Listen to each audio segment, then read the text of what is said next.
हनुमान चालीसा पढ़ते वक्त भूल कर भी ना करें। ये 7 गलतियां उठाने पड़ सकते हैं। बुरे परिणाम भक्त बजरंग बली को प्रसन्न करने के लिए अधिकतर लोग हनुमान चालीसा का पाठ करते हैं। विशेषकर मंगलवार के दिन हनुमान चालीसा के पाठ करने से मनचाहा फल प्राप्त होता है। हनुमान चालीसा के लिए किसी खास नियम की आवश्यकता नहीं होती है, लेकिन कुछ छोटी छोटी बातों का ध्यान रखना जरूरी होता है। हिंदू धर्म के अनुसार हनुमान की पूजा से शुभ फलों की प्राप्ति होती है।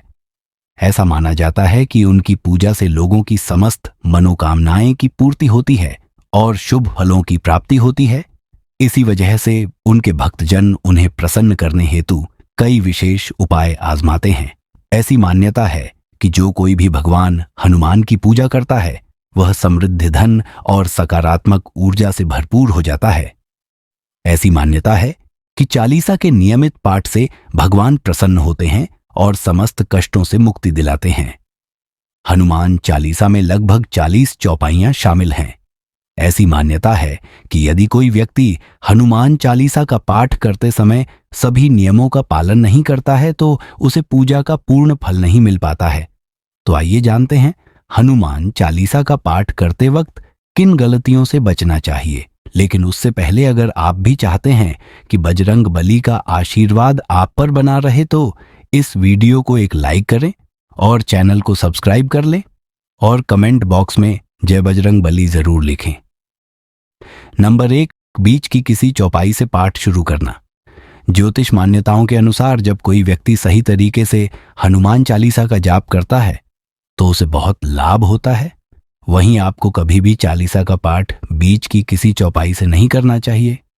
यदि आप हनुमान चालीसा पढ़ने जा रहे हैं तो इसे एक साथ पूरा क्रमबद्ध तरीके से पढ़कर ही उस स्थान से उठना चाहिए। कभी भी बीच की किसी चौपाई से पाठ शुरू ना करें। कोई भी पाठ अगर आप कर रहे हैं तो उसे सच्चे मन से करना चाहिए, अन्यथा पाठ करने का फल कभी नहीं मिलता। नंबर 2, साफ तन और मन से पाठ करना। ऐसा माना जाता है कि यदि आप घर में हनुमान चालीसा का पाठ करते हैं तो हमेशा शुद्ध तन और मन से मंदिर में दीपक प्रज्वलित करके हनुमान जी का ध्यान करते हुए पाठ करें। नंबर 3, तामसिक भोजन और मदिरा का सेवन। यदि आप हनुमान चालीसा का पाठ करते हैं तो सुनिश्चित करें कि आपको भूलकर भी तामसिक भोजन या मदिरा का सेवन नहीं करना चाहिए। ऐसा करने से आप हनुमान जी के क्रोध का पात्र बन सकते हैं। हनुमान जी बाल ब्रह्मचारी हैं और हमेशा मांसाहारी चीजों और शराब के सेवन से आपको दूर ही रहना चाहिए, तभी आपको पूजा का फल प्राप्त होगा। नंबर 4, किसी से व्यर्थ का झगड़ा करना। यदि आप हनुमान चालीसा का पाठ करते हैं तो ध्यान रखें कि आपको भूलकर भी किसी निर्बल को सताना नहीं चाहिए और किसी से व्यर्थ में झगड़ा नहीं करना चाहिए। यदि आप भी हनुमान चालीसा का पाठ करते हैं तो ध्यान रखें कि आपको किसी का भी अपमान नहीं करना चाहिए और किसी के लिए भी अपशब्दों का प्रयोग नहीं करना चाहिए। आप अगर हनुमान चालीसा का पाठ करते हैं तो आपको गरीबों को भी नहीं सताना चाहिए, बल्कि गरीबों की सहायता करनी चाहिए। नंबर 5, जीवन साथी को छोड़कर किसी अन्य रिश्ते में बंधना। यदि आप विवाहित हैं और हनुमान चालीसा का पाठ करते हैं तो आपको जीवन साथी के अलावा किसी और से रिश्ते जोड़ने की बात नहीं सोचनी चाहिए। ऐसा करने वालों को कभी भी हनुमान चालीसा के शुभ फल नहीं मिलते हैं। किसी विवाहित पुरुष को किसी अन्य पराई स्त्री से संबंध नहीं रखना चाहिए। अगर कोई स्त्री भी हनुमान चालीसा का नियमित रूप से पाठ करती है तो उसे स्त्री को भी अपने पति के अलावा किसी अन्य पुरुष से संबंध नहीं रखना चाहिए। अगर किसी व्यक्ति की शादी नहीं हुई है तो उसे तो पराई स्त्री से दूर ही रहना चाहिए। यदि कोई व्यक्ति हनुमान चालीसा का पाठ करता है तो उसे इस बात का ध्यान जरूर रखना चाहिए। नंबर 6, गरीबों और जानवरों को सताना नहीं चाहिए। यदि आप घर की समृद्धि के लिए हनुमान चालीसा का पाठ करती हैं तो भूलकर भी किसी जानवर और गरीब को न सताए। ऐसा करने से पूजा का फल नहीं मिलता है और घर में दुख बने रहते हैं। घर में नकारात्मक ऊर्जा का वास हो जाता है और घर से सुख समृद्धि हमेशा के लिए चली जाती है। नंबर 7, कोई अपराध ना करे और झूठ ना बोले। यदि आप हनुमान चालीसा का पाठ करते हैं तो आपको किसी भी प्रकार का अपराध नहीं करना चाहिए। आपको किसी के साथ छल कपट करने से भी बचना चाहिए और झूठ नहीं बोलना चाहिए। अगर आपके मन में किसी के प्रति छल कपट और द्वेष है तो इससे आपको पूजा का फल कभी नहीं मिलेगा। नंबर 8, हनुमान चालीसा पढ़ने में जल्दबाजी ना करें। जब आप हनुमान चालीसा फायदे का पाठ करते हैं तब आपको कभी भी जल्दबाजी नहीं करनी चाहिए और कभी भी इसके किसी श्लोक का उच्चारण गलत तरीके से नहीं करना चाहिए। इसका पाठ हमेशा धैर्यपूर्वक करना चाहिए। नंबर 9, राम का नाम लिए बिना न करें। शुरुआत सभी इस बात से परिचित हैं कि हनुमान राम जी के परम भक्त हैं, इसलिए भगवान राम का नाम लिए बिना हनुमान चालीसा की शुरुआत न करें, वरना आप इसके फल से वंचित रह जाएंगे।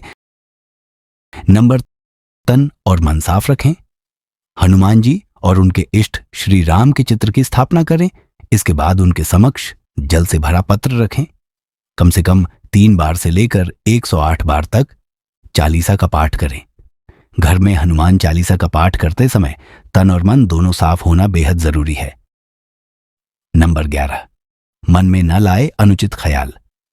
हनुमान चालीसा का पाठ करते समय मन किसी भी प्रकार अनुचित ख्याल नहीं आना चाहिए। प्रयास करें कि चालीसा पाठ का समय रोज एक ही हो। विशेष दशाओं में यात्रा तथा सोते समय भी चालीसा का पाठ कर सकते हैं। नंबर 12, मंगलवार और शनिवार को हनुमान के दर्शन। हनुमान चालीसा का पाठ करने वाले को मंगलवार और शनिवार को हनुमान मंदिर में जाकर हनुमान जी के दर्शन जरूर करने चाहिए। यदि हो सके तो मंगलवार या शनिवार को हनुमान मंदिर में जाकर उनके सामने घी का दीपक जलाने से और हनुमान चालीसा का पाठ वहीं बैठकर करना चाहिए, जिसके करने से बड़े कष्ट दूर हो जाते हैं। नंबर 13, कभी भी गलत संगत वाले लोगों के साथ में न रहे। यदि आप हनुमान चालीसा का पाठ पढ़ते हैं फिर भी गलत लोगों की संगत में बैठते हैं, उनका साथ उनके गलत कामों में देते हैं, तो आपका पतन निश्चित है। इसीलिए ऐसे लोगों से दूर ही रहे। नंबर 14, ज्योतिष के अनुसार मंगलवार के दिन 3 बार पाठ करना बेहद शुभ माना जाता है। जब भी आप पाठ करें तो सबसे पहले एक पात्र में जल भरकर रख लें। उसके बाद जब हनुमान चालीसा का पाठ संपन्न हो जाए तो उस जल को ग्रहण कर लें। इससे आपको लाभ तो मिलेगा ही, साथ ही हनुमान जी भी जमकर अपनी कृपा बसाएंगे। नंबर 15, सूतक काल परिवार में जब किसी इंसान की मौत हो जाती है तो वहां सूतक काल मान्य रहता है। जब तक यह सूतक काल रहता है तब तक हमें हनुमान सहित किसी अन्य देवी देवता की पूजा नहीं करनी चाहिए। इस दौरान मंदिर में भी प्रवेश ना करें। दोस्तों, वीडियो अच्छी लगी हो तो लाइक और सब्सक्राइब जरूर करें। धन्यवाद।